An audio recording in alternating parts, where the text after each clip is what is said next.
तुझ्या सवे शतजन्मीचे नाते भाग 48. नुपूरचे आई बाबा आणि नुपूर दारात तिचं स्वागत करायला हजरच होते. विक्रांत तिच्यासोबत येऊ शकणार नाही असं तिने नुपूरला आधीच कळवलं होतं. अर्थात त्यांनीही समजावून घेतलं. तिला पाहताच नुपूरच्या आईने तिला जवळ घेतलं. यशवंताने केलेला तिचा छळ, तिच्या अंगावरचे बळ नुपूरच्या आईने आपल्या डोळ्यांनी पाहिलेले. आपल्या मुलाची मदतीने एक दोन वेळा तिच्या आत्याला समज देण्याचा प्रयत्नही केला. पण यशवंताने त्यांच्या मुलावरच नको नको ते आरोप केले. त्या नरकातून तिची सुटका झाली. आता तिला सुखात पाहून त्यांचे डोळे भरून आले. ये बाळा, कशी आहेस? त्यांनी प्रेमाने तिच्या डोक्यावरून हात फिरवून विचारलं. मी मजेत आहे काकू, तुम्ही कशा आहात? पावनीनेही आपले डोळे पुसत विचारलं. आधीच्या काळात माळेचा हक्काचा हा एवढाच आसरा होता तिला. मीही ठीक आहे. किती दिवसांनी बघतेय ग तुला, आणि कसली गोड दिसतेस या सुहासिनीच्या अलंकारांमध्ये. त्यांनी आजवर पावनीला पाहिलेलं ते जेमतेम ड्रेसेसमध्ये, त्यातले बरेचसे मीनाक्षीचे राखलेले असायचे. पण आज त्या मरून कलरच्या महागड्या शिफॉनच्या साडीमध्ये, दागिन्यांमध्ये, भांगेतल्या कुंकांमुळे, गळ्यातल्या मंगळसूत्रामुळे तिचं रूप फार पालटून गेलं होतं. शिवाय गरोदरपणाचं तेज आलेलं ते वेगळं. नजर नको लागायला माझ्या मुलीला कुणाची, म्हणत नुपूरच्या आईने तिच्या चेहऱ्यावरून हात फिरवून बोटं मोडली. पावनी नुपूरच्या वडिलांना नमस्कार करायला जाणार तोच त्यांनी थांबवलं तिला. सुखी राहा बाळा, ते तिच्या डोक्यावर हात ठेवत म्हणाले. काका, समोस्यांचा सुगंध येतोय बघा. पावनी नाक वर ओढ म्हणाली आणि लक्ष किचनकडे. तुझ्या काकांनी मगात जाऊन आणले, म्हणाले पाहुणी येणार आहे, तिला फार आवडतात. गरमागरम समोसे आणले तुझ्यासाठी.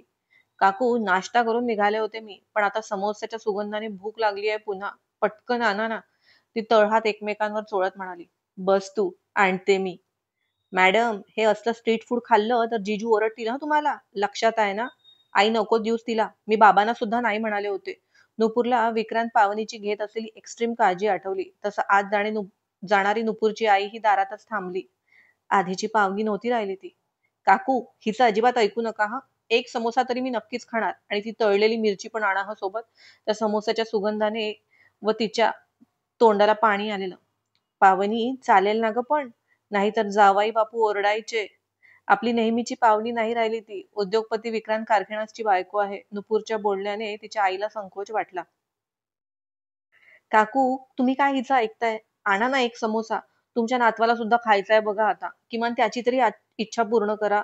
तळलेली मिरची विसरू नका मात्र. त्याची नाही, तिची. नुपूरने तिला करेक्ट केलं. ती म्हणाली. त्यावर नुपूरची आई हसली. बरं बस तू, आणते मी. एक खाल्ल्याने काही नाही होत ग. चालू खाऊ दे तिला, एवढी इच्छा झाली आहे तर. त्यांनी उलट नुपूरलाच ऐकवलं. समोस्याचा पहिला घास खाताच जे तृप्तीचे भाव उमटले पावनीच्या चेहऱ्यावर.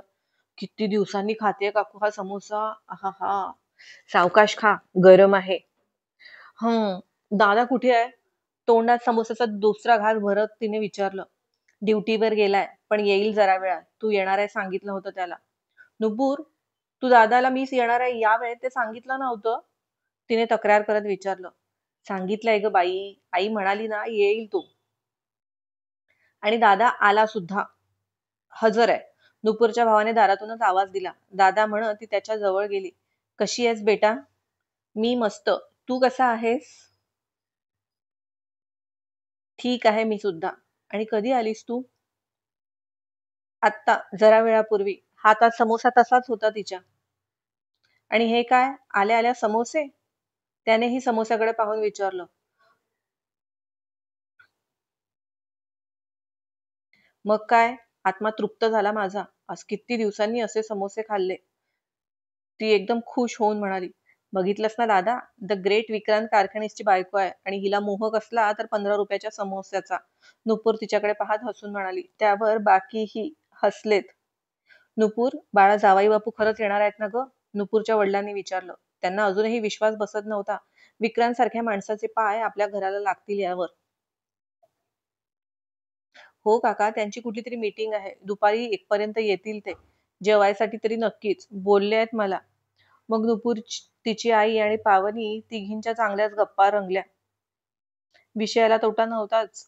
पावनीला भेटून नुपूरचा भाऊ पुन्हा आपल्या ड्युटीवर गेला. एका इमर्जन्सी ड्युटीतून वेळ काढून तो खास पावनीला भेटायला आला होता. विक्रांत सोबत काही भेट होऊ शकणार नव्हती त्याची. काकू, हे घ्या तुमच्यासाठी, आणि नुपूर, हे तुझ्यासाठी. तिने साड्यांचा बॅग दोघींच्या हाती दिल्या. काय आहे हे? वरून बॅगवरूनच कळत होतं की किती महागडी वस्तू असेल आतमध्ये. साडी आहे, खास आजीसाहेबांच्या पसंतीची. नुपूरच्या आईने साडी पाहिली, अर्थात फारच महागाची साडी होती ती. अगं हे कशाला? त्यांना संकोच वाटला एवढं महागडं गिफ्ट, मुळात गिफ्टच घेताना. तुमच्या लेकीकडून तुमच्यासाठी. प्लीज काकू, नाही म्हणू नका ना. नुपूरने आणली असती तर नाही म्हटलं असतं तुम्ही? तिने विचारलं तसं त्यांनी भरल्या डोळ्यांनी तिच्याकडे पाहिलं. नकार द्यायचा प्रश्नच नव्हता आता. आणि या बाकी काही वस्तू या खास आजीसाहेबांनी दिल्या आहेत बरं. आणि हो काका काकू, तुम्हा सगळ्यांना साताऱ्याला यायचंय. आजीसाहेबांचा निरोप आहे तसा. तुम्ही आलात तर खूप छान वाटेल त्यांना. माझ्या बाजूने येणारे तुम्हीच असाल फक्त. शेवटचं वाक्य बोलताना तिचा आवाज गहिवरला होता. नक्की येऊ आम्ही. प्रश्नच नाही. आजीसाहेबांनी निरोप दिलाय म्हटल्यानंतर नुपूरचे वडील तिच्या डोक्यावर हात ठेवत म्हणाले, काही त्रास नाही होत ना ग आता? नुपूर म्हणत होती, उलट्यांचा खूप त्रास होतोय तुला सुरुवातीला. आधी खूप व्हायचा काकू, पण आता जरा बरं वाटतंय. शिवाय योगा सुरू केलाय ना तेव्हापासून खरंच खूप रिलॅक्स वाटतंय. फायदा आहे म्हटलं तरी चालेल. मग आई तुला माहितीये, सेलिब्रिटीला योगा शिकवणारी योगा ट्रेनर अपॉइंट केली आहे जीजूंनी पावनीसाठी.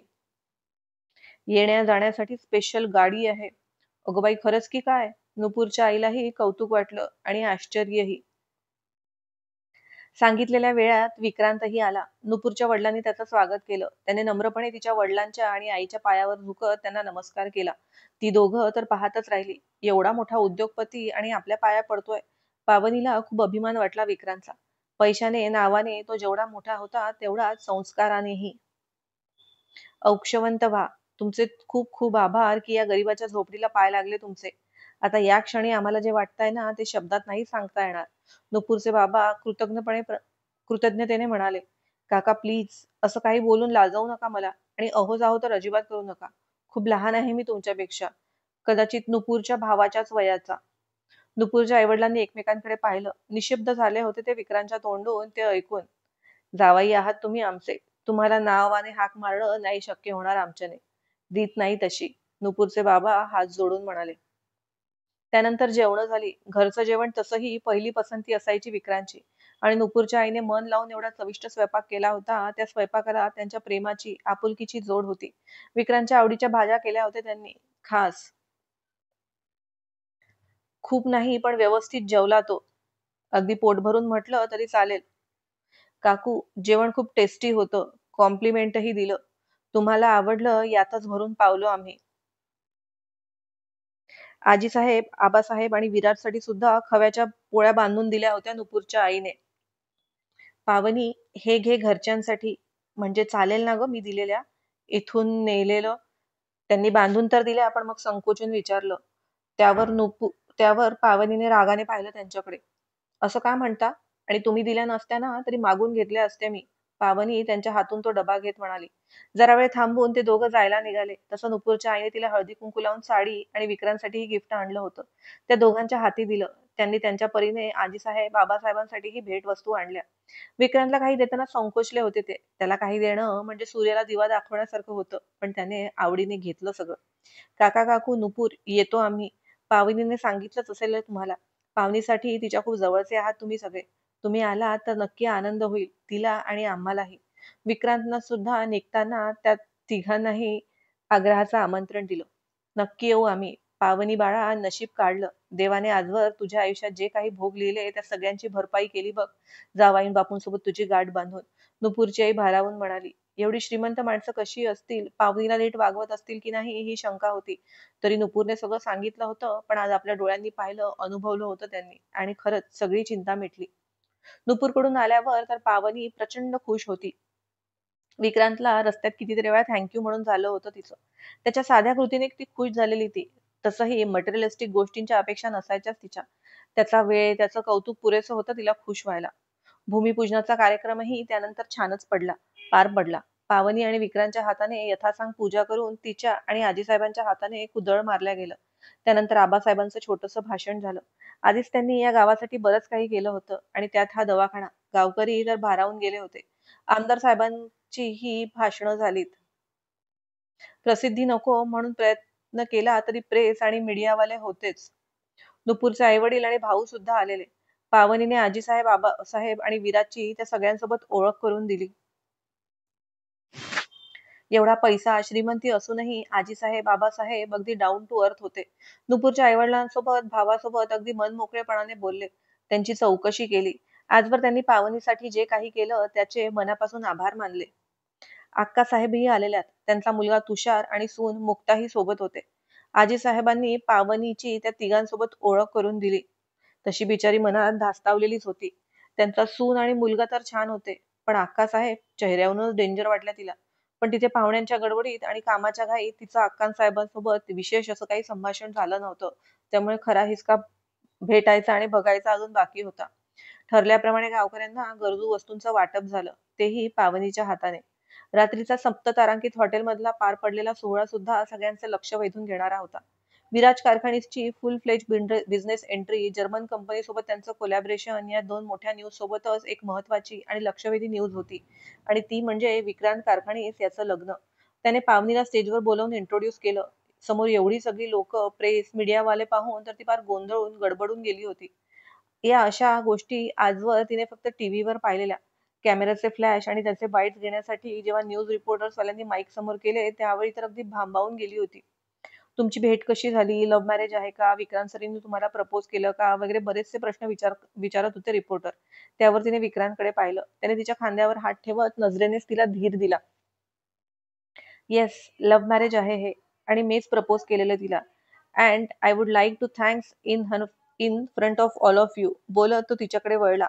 Thanks Pavani, thanks to accept my love, to make me complete. Thank you so much म्हणत त्याने सगळ्या मीडियासमोर तिच्या कपाळावर ओठ टेकवले. तसे तिच्या डोळ्यातून दोन अश्रू अलगद बाहेर पडले. सगळ्या मीडियासोबत विक्रांत ते पावनीच्या कपाळी ओठ टेकवलेल्या मोमेंटचे कितीतरी कॅमेऱ्यांनी मध्ये कॅप्चर केला गेला. उद्याच्या न्यूजपेपर मधला फ्रंट पेजवरचा फोटो असणार होता तो. नॉर्मली असले मोठे लोक, इंडस्ट्रियलिस्ट आपल्या पार्टनरवर प्रेम व्यक्त करताना त्यांच्या गालावर नाही तर हल्ली डायरेक्ट ओठांवर ओठ टेकवतात. ते प्रेम सुद्धा किती खरं असतं त्यांचं त्यांनाच माहिती. पण अशात अतिशय निरागसपणे, निर्मळपणे व्यक्त झालेलं हे प्रेम खरंच कौतुकाचा विषय झालेलं. कॅन्डिड मोमेंट होता तो अगदी. आजवर बंद दरवाजा आड तर त्याने तिला किती वेळा आय लव्ह यू म्हटलं असेल, तिच्यावरचं प्रेम व्यक्त केलं असेल, पण आज सगळ्या जगासमोर त्याने आपल्या प्रेमाची कबुली दिली, अगदी मनापासून. त्याच्या त्या कृतीने आयुष्याचं सार्थक झाल्यासारखं वाटलं तिला. आकाश ठेंगणं झालं होतं तिच्यासाठी. तोच आनंद, समाधान डोळ्यावाटे बाहेर पडत होता. सो क्यूट, सो स्वीट असे आवाज गर्दीतून उमटले. त्याने तिचे डोळे पुसून पुन्हा आपल्या बाजूला उभं केलं. पावनीच्या एकूण गेस्चरवरून ती कोणी मोठी व्यक्ती नाही हे कुणीही ओळखलं असतं. तो ॲटिट्यूड म्हणण्यापेक्षा श्रीमंतीचा माज नव्हता तिच्यात. अतिशय नम्र, सोज्वळ वावर होता तिचा स्टेजवर. कॅमेराच्या फ्लॅशने बिचकलेली, काहीशी भांबावलेली वाटली ती सगळ्यांना. शिवाय त्याने तिचं लग्नाआधीचं आडनाव रिव्हील केलं नव्हतं. त्यामुळे पावनी कोण आहे, हे कुठल्या बिझनेस फॅमिलीमधून आली आहे का, कुठल्या बिझनेस कॉन्फरन्सला भेटला होतात का वगैरे प्रश्न विचारण्यात आले. पण विक्रांतने सगळ्या प्रश्नांना बगल देत तिची ओळख आता मिसेस पावनी कारखानीस एवढीच आहे. मिसेस विक्रांत कारखानीस. तुम्ही सगळ्यांनी तिची हीच ओळख लक्षात ठेवावी म्हणून जवळ धमकी वजा सूचना दिली त्याने सगळ्यांना. मग मात्र कोणी तसे प्रश्न विचारले नाही. खरं तर लोकांना कुतूहल होतं आणि आश्चर्यही वाटलं. नेहमी ॲटिट्यूड मध्ये वागणारा, कुठल्याही मुलीला आसपास न भटकू देणारा, आपला क्लास सदैव मेंटेन करणाऱ्या विक्रांत कारखानीचं हे रूप फारच लवेबल होतं. आपल्या पर्सनल लाईफ विषयी एक अक्षरही न काढणाऱ्या विक्रांतने आज मीडियाला सरप्राईज दिलं होतं असं सांगून, असं व्यक्त होऊन. त्या दोघांचे बरेचसे फोटोही घेतले गेले. जन्मजात श्रीमंतीचं वलय तिच्या अवतीभोवती नसलं तरी एखाद्या अप्सरेपेक्षा कमी दिसत नव्हती ती. वाईन कलरची डिझायनर साडी, त्यावरची ब्रँडेड ॲक्सेस, नाजूक दागिने, ॲक्सेसरीज, एखाद्या नटीनेही पाणी भरावं एवढी गोड सुरेख दिसत होती. प्रेग्नन्सीच्या ग्लोने तर तिच्या रूपाला चार चांद लागले होते. विराज आणि हर्षलचाही इंटरव्ह्यू झाला. नव्या बिझनेस सेगमेंट विषयी प्रश्न विचारले गेले. टेक्निकल प्रश्नांची सगळी उत्तरं हर्षलने विराजलाच द्यायला लावली आणि त्याने ती बखूबी दिलीत. त्यानंतर मात्र पत्रकारांचा रोख पर्सनल प्रश्नांकडे वळला. राजपूत तर तुमच्या परिचयाचे होते, फॅमिली फ्रेंड होते तुमचे. मागे तर अशाही बातम्या आल्या की विक्रांत सरांचं लग्न त्यांच्या मुलीसोबत ठरलंय. मग एवढं सगळं असताना तुम्हाला असं नाही वाटत की ही सेगमेंट लॉन्च करून तुम्ही एक प्रकारे त्यांच्या या परिस्थितीचा फायदा उचललाय? कुठल्या तरी पत्रकाराने मागून प्रश्न विचारला. विक्रांतला सवय होती या सगळ्यांची. तो उत्तराला जाणार की आधी विराजनेच बोलायला सुरुवात केली. मिस्टर, तुमच्याकडे पूर्ण माहिती नाहीये कदाचित, किंवा मग कुठल्या तरी रुमर्सच्या आधारावर हा प्रश्न कन्स्ट्रक्ट केला दिसतोय तुम्ही. विराज त्या रिपोर्टरला म्हणाला. मिस्टर राजपूत आमचे फॅमिली फ्रेंड होते, पण म्हणून आम्ही त्यांच्या चुकीच्या इल्लीगल कामात त्यांची साथ द्यायला हवी होती असं म्हणणं आहे का तुमचं? त्यांच्या इंडस्ट्रीज वाचवून? विराजच्या रोखठोक उत्तरावर पत्रकार गप्पच झाला. लुक, राजपूत इंडस्ट्रीची जी काही दशा आणि दिशा आहे ती फक्त आणि फक्त लेट मिस्टर जगदीश राजपूत यांच्यामुळे जगजाहीर आहे ते. अशा प्रकारे पर्सनल टार्गेट करून तुमच्या न्यूज चॅनलचा टीआरपी वाढवण्याचा प्रयत्न चांगला आहे तुमचा. अल्टिमेटली चूक किंवा बरोबर हे न बघता तुम्ही तुमचा बिझनेसच बघताय. बरोबर ना? विराजच्या त्या प्रश्नावर मात्र रिपोर्टरने मान खाली घातली. But we are not like that. Of course यात आम्हाला कारखानीज इंडस्ट्रीजचं एक्सपान्शन दिसलं.